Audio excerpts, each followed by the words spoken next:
أكبر قصف القنابل الفوسفورية على بلدة كفر داعل.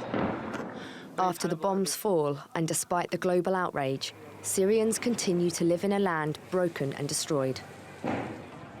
The Syrian regime has used sieges, sometimes to the point of starvation, to force loyal populations to agree to ceasefires, surrender and evacuations, leading to the displacement of thousands of people. Now the regime is pushing forward with this strategy. It's putting thousands more Syrians at risk of displacement in an opposition-controlled neighbourhood in Homs and at least one Damascus suburb, Moadamia. In Homs, a plan that was initially thought to go through on Monday was delayed until Thursday due to a lack of guarantees for the safety of those living in Al-Waya.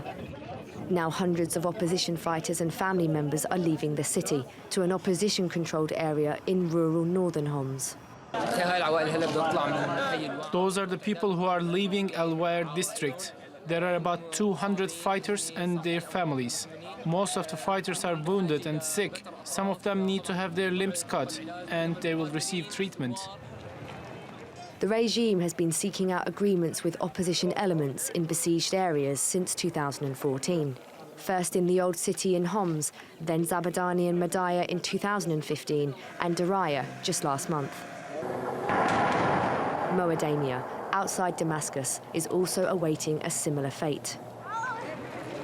Syrian opposition activists and leaders have insisted from the start of this policy in Syria that the regime with Iranian support continues to effect an orchestrated democratic shift in the country. The regime has called for or asked for the women and children to leave the city. We believe that this is a policy to drive the population out of their cities, which we reject.